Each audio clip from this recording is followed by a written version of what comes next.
years that each last Saturday in September we bring you the Rose Hill costume tour, where we show several different grave sites and tell you short stories about each one. Now, I just got to tell you that the Gypsy Queen is our most popular star. Everyone wants to know about the Gypsy Queen, and we just don't have enough time to tell her complete story during our regular tour. So our board, the Rose Hill Company board, met and we said, we should have an event that we can tell in detail just how Meridian has the king and queen of the Gypsies buried. And so many of her relatives are buried here as well. So that's why we're here today. Who are the Romanis? Where did they come from? And they are as mysterious as their dark, swarthy looks and their colorful clothes.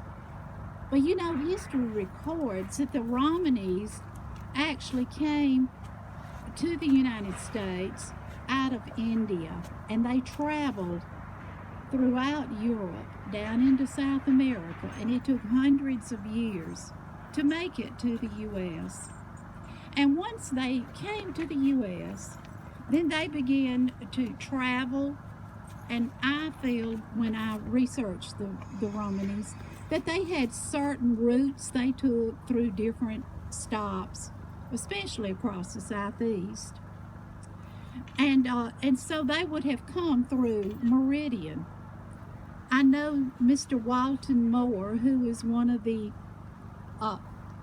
founders of the historic tour. Mr. Walton Moore told me that on the radio there would be announcements years and years ago that the Gypsies would be in town this weekend, and that people would go into downtown Meridian and watch the Gypsy wagons as they rolled through the streets.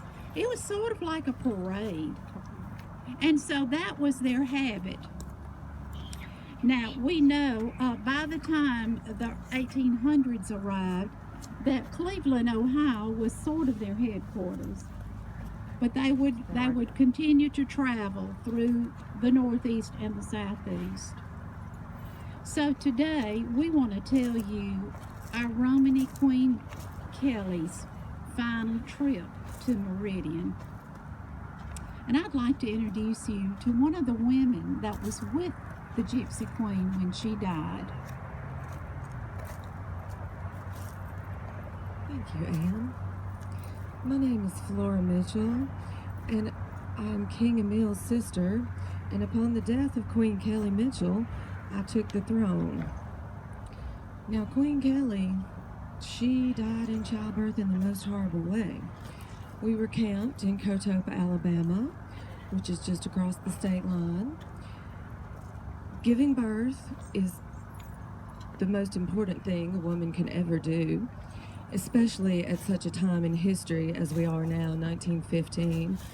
Women did not have careers and jobs as we do, but our most important role was to be a mother. And after giving birth to 9 sons and 5 daughters, another childbirth at the rich old age of 47 was just too much for her body to bear.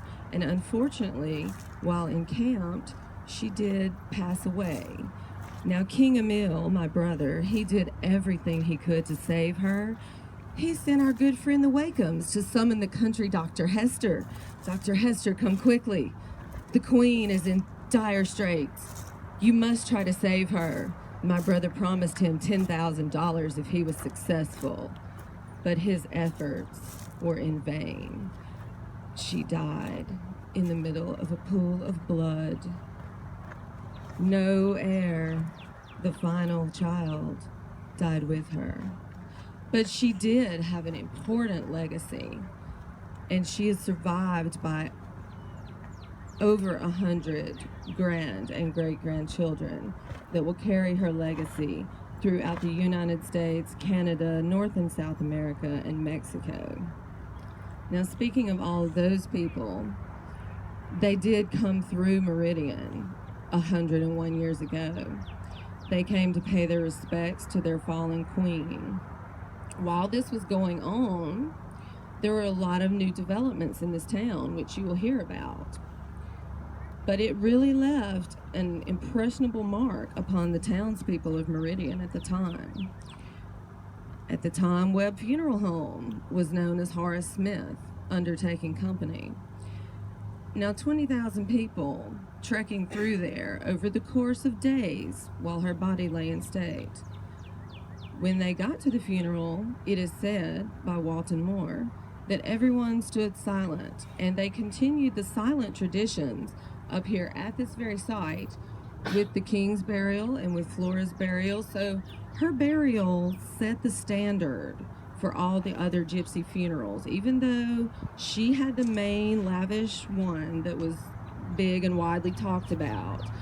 And that's just what we're known for. That's why we're called the Queen City, and that's why we're here to celebrate today, 101 years of the town's most famous nickname. This is my very famous thing for being known for being from here. This is my very favorite thing about the town, is that out of all the countries, all the nations in the world that the Gypsies roam and travel through, and they take their traditions and they blend them with other cultures, but we are very fortunate that they landed so close to here. The reason she was brought here was because at the time, at the turn of the century, shortly thereafter, Meridian was the only town capable of having the proper mortuary so her body could be properly preserved, so all of her relatives and friends and her nation of people that she was the mother of could come through here and pay respects. And that's why we're here today.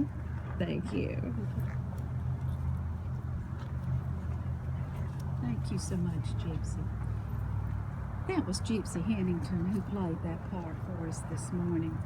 She mentioned the year was 1915. That was the golden era of this area. Prosperity was booming. There were jobs here. It was post-Civil War, after Reconstruction. There were a lot of things going on, educational opportunities, shops opening.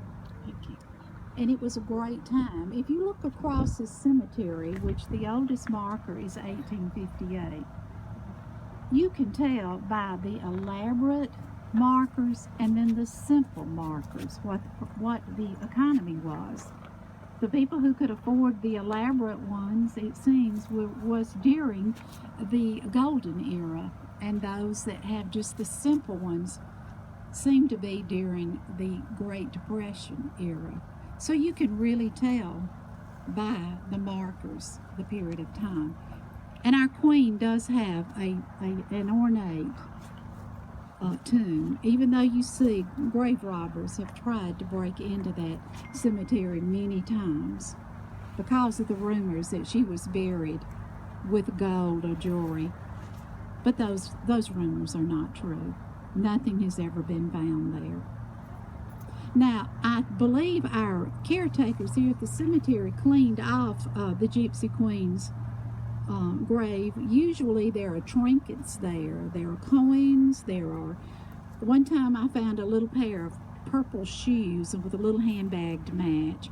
Another time there was a sack from Burger King with fries and burger. It was still warm. I looked. All sorts of things that are left for her here by her followers in hopes that she will come to them and solve a problem that's going on in their lives. And there's many days that I've been out here preparing for a tour, and some of her people will arrive, and you can spot them. They come right straight to her marker, and they're so reverent as they stand here and visit with her. So now we have the king of the Gypsies, and he's going to tell us about that horrible day that his queen died.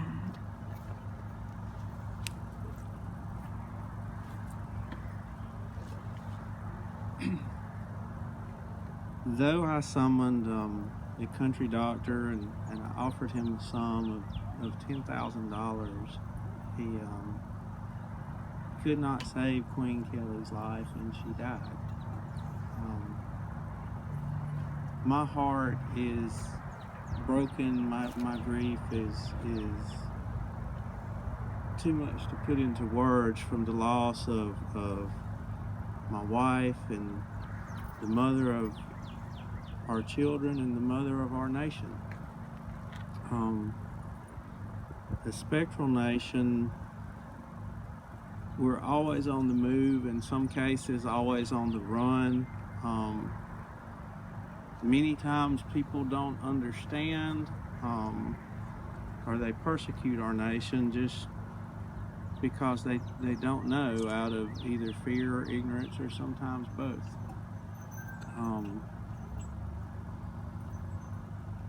Despite all those things, I will still lead on, because that's what Queen Kelley would have wanted. Our nation will always be on the move, following every dream with each rising sun. We will always look to the future, while still having a healthy respect for the elders and royals that are still here and came before and preserved our way of life, defended our nation against people that don't understand that attack. And today,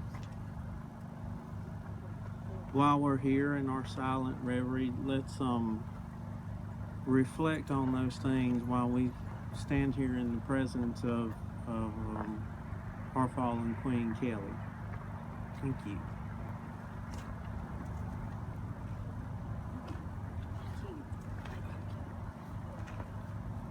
King Emil was portrayed by Ted Hennington.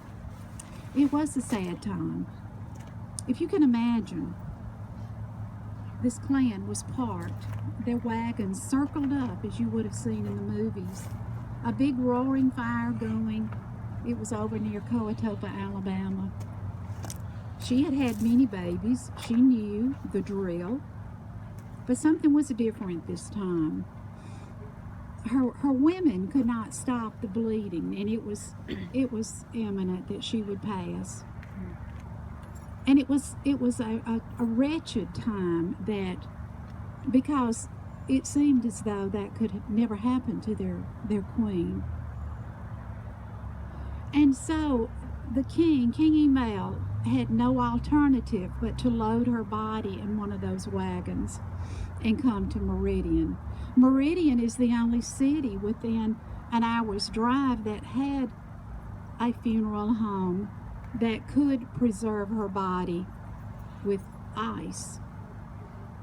When I spoke to the owner at Webb Funeral Home recently, which at the time was the Smith Funeral Home,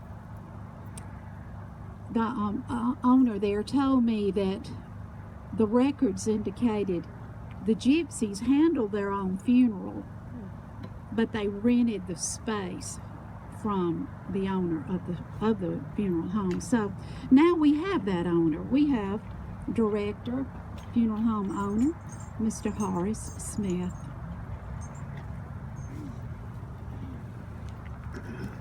Good morning, Horace Smith, mortician. Don't let that scare you. I take care of people. And in this instance, King Emil came to me wanting to know if I could help him with his need. He was grief-stricken when he came to my establishment, wanting to know if we could help him and his people prepare his wife and the Queen of the Gypsies for her final voyage. While I did not understand everything about what they wanted to do, I assured him that with quiet dignity and respect, we would take care of their queen. As a matter of fact, they brought in many strange items to put into her casket, which we did not question, but they gave her a brush and a comb, and they weaved pearls into the braids of her hair and put an extra dress in the casket for her journey, as they said, over the river Styx. So, in keeping with the quiet dignity that we do funeral services, we assisted them with these needs. She stayed in our establishment for 12 days, the largest funeral that we have ever had. Over 20,000 people came through my establishment to view her body. We even put a glass top on top of the coffin so that it was easier for people to come and to look inside. It was quite a funeral. And while we were glad to do this for King Emil, we knew that it was for a much bigger purpose, because it really was for his people, because they came from all over the southeastern part of the United States. Came by train and wagon, and it was quite a scene here in the city of Meridian. As a matter of fact, on the day of her burial, we came right down that street right there as we came into the cemetery, bringing her body, horse and wagon. You couldn't find a place to stand. It was so packed here in the cemetery. But she was buried with the quiet dignity and respect of a person of royalty. And so I leave you with this thought. At the Horace Smith Funeral Home, it's not a question of if you'll need us, it's a question of when. Feel free to contact us if you need the kind of dignity and respect done for your loved ones. Well, thank you, Mr. Smith, who was portrayed today by Deputy Ward Calhoun. Mr. Wagner owned this land, and he also was part owner of the mortuary, so he was sort of in the business, I guess you could say. But in 1874, Mr. Wagner sold this piece of dirt, so he said, to the Masons, and they still own it to this day, and they take care of the upkeep. So if you happen to run into any of the Masons, tell them how beautiful this cemetery is, because you see, there are many cemeteries that are lost to time because no one cared enough for the upkeep, but the Masons did, and they have kept it in a beautiful condition. I wanted to mention that there is a book for sale right at the front gate. There are several pictures here, original pictures of this service, of all the wagons and the horses that were there that day at St. Paul's Episcopal Church where the service took place. Mr. Ward Calhoun, Deputy Ward's father, who is director of the archives, is our go-to man when we're doing our research to make sure we have our facts correct. So this is a nice little book to have. It's very, very interesting. And you might check with Ward Calhoun as you leave today. So you can read all of the details that we have. So here we are. The Queen has been lying in state. It's time now for the funeral. Now, these were Romani gypsies. They were not welcome everywhere. They're generation after generation. These people were persecuted. Even Hitler put them in the concentration camps and gassed them.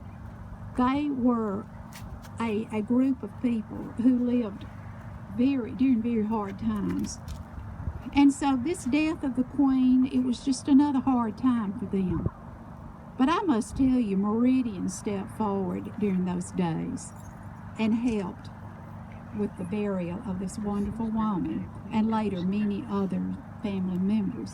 So now we have a member of St. Paul's Episcopal Church, and she's going to tell us about her reaction and other members of that church when they learned of the Gypsy Queen.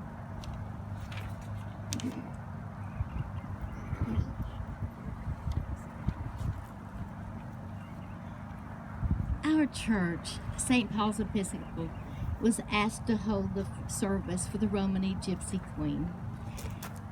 I don't know if any other churches were asked. Maybe not. I understand that King Emil was grief-stricken, and he was so much under stress to find a funeral home that could, with refrigeration, that could handle his queen's embalming, to find a church that would hold the service, and to find a cemetery for her final resting place. I am so glad that our church could handle King Emil's request and his time of great sorrow. Thank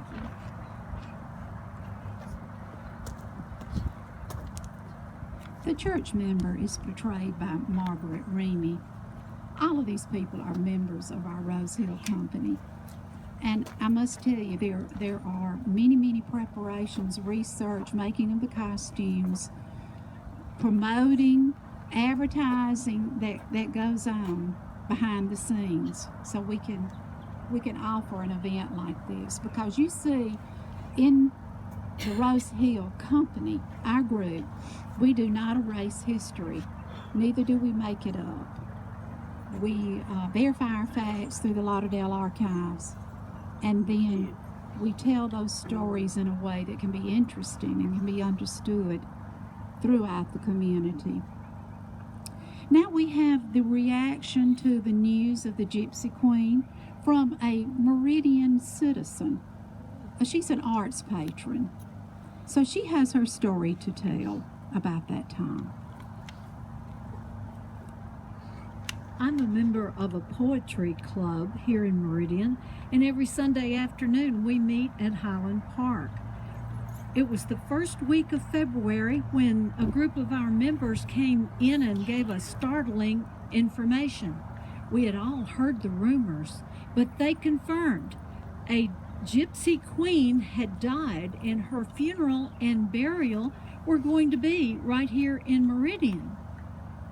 This was just unheard of. Well, none of our members attended the services, but we heard, though, and we knew from what we saw. People came, thousands came from all over. Why, every nook and cranny of the whole area had wagons and horses, and we had just never seen anything like it. What a stir it caused. Well, finally, our little southern town calmed down, and we were very happy about that. Well, we are a poetry club. I think I'll write a poem about that. Thank you.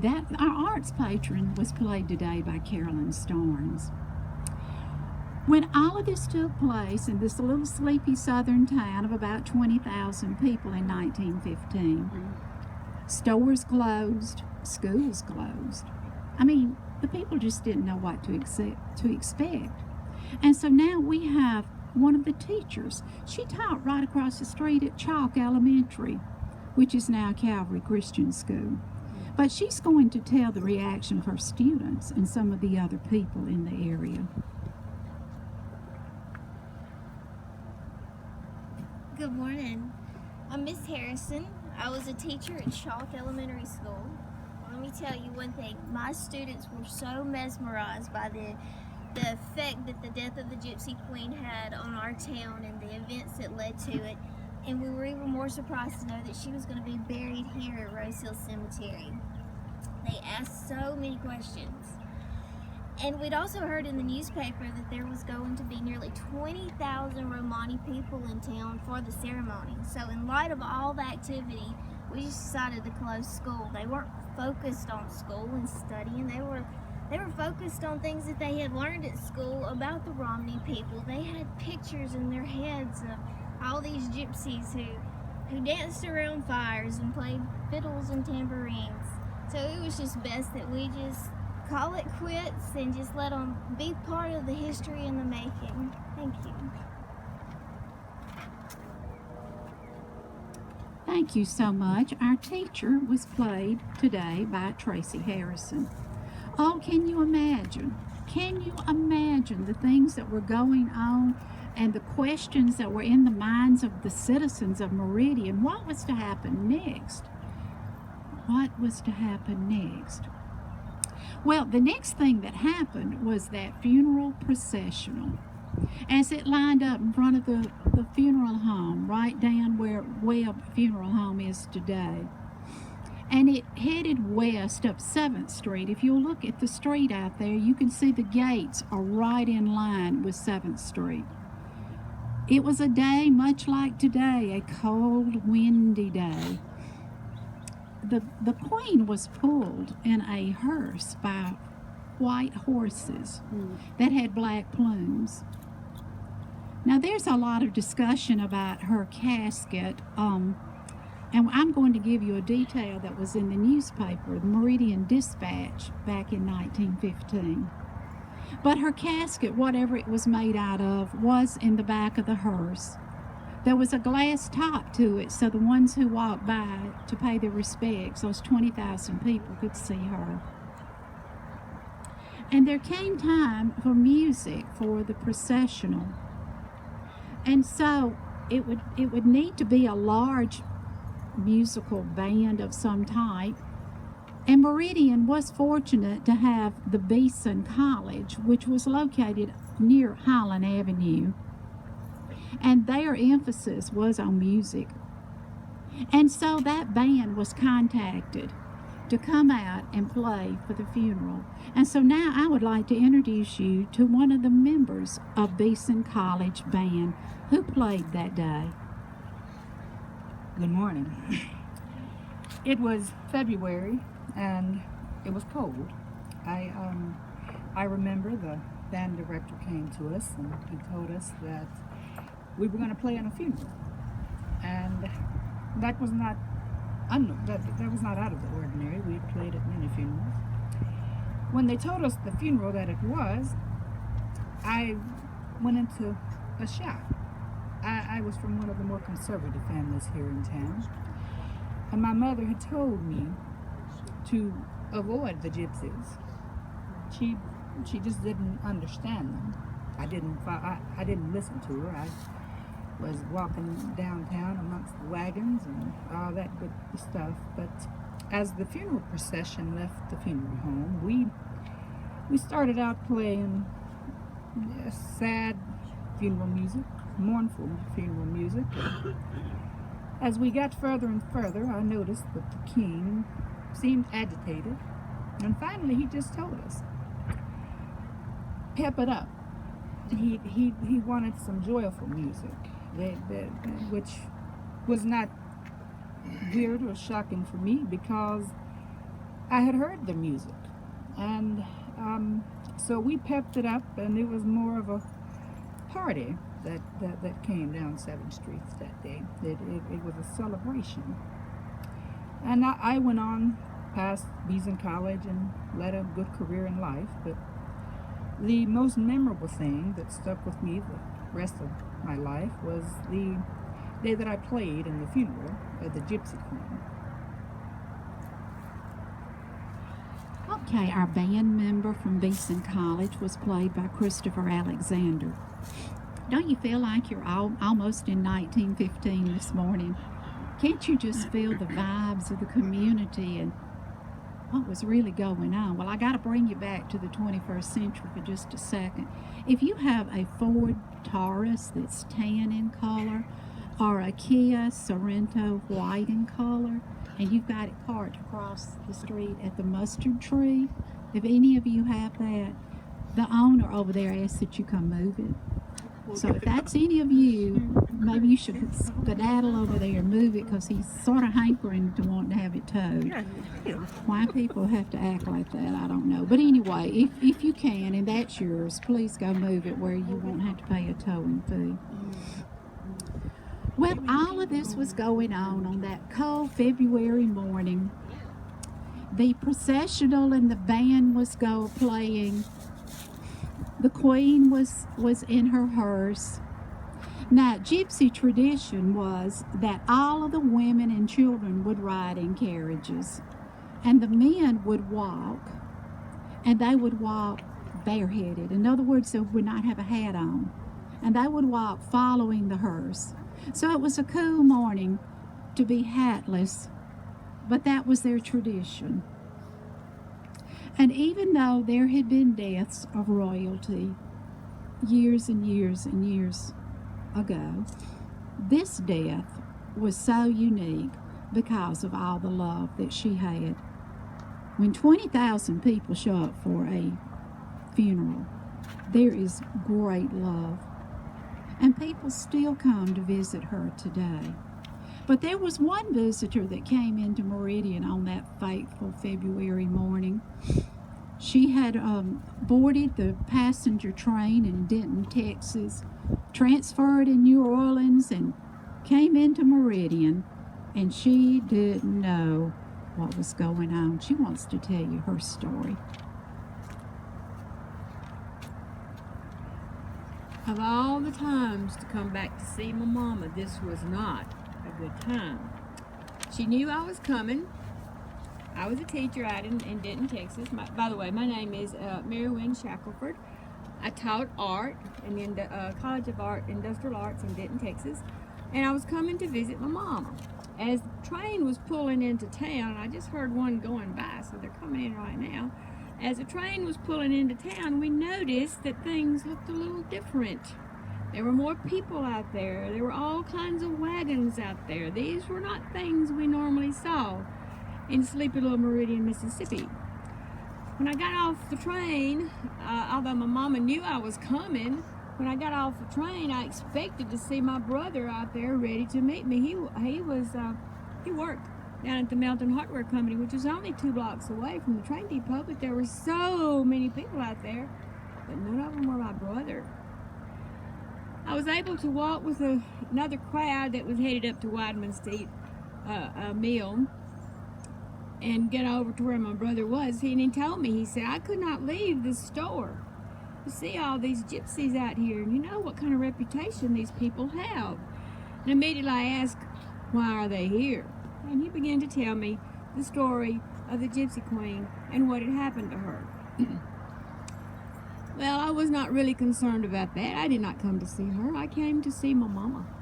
My mother lived on 23rd Avenue, and we eventually made our way up to that, but on the way we saw all these many beautiful wagons and carriages as they went by, and all the throngs of people that were there. Made us kind of wonder. We had intended to come up to the cemetery on our visit anyway. My father's buried here. He was a Civil War doctor, and he died during the yellow fever epidemic. We were coming up here to make sure that his grave had been properly maintained, but as you can imagine, we had to postpone that for a few days. There were too many people up here. We were a little the people of the town. My mama, at her elderly age of, wasn't that old now, 65, she was concerned about what might happen. Fortunately, we were able to get up here later, and things were fine. But at the time, it was much different from the way I remembered Meridian as a child.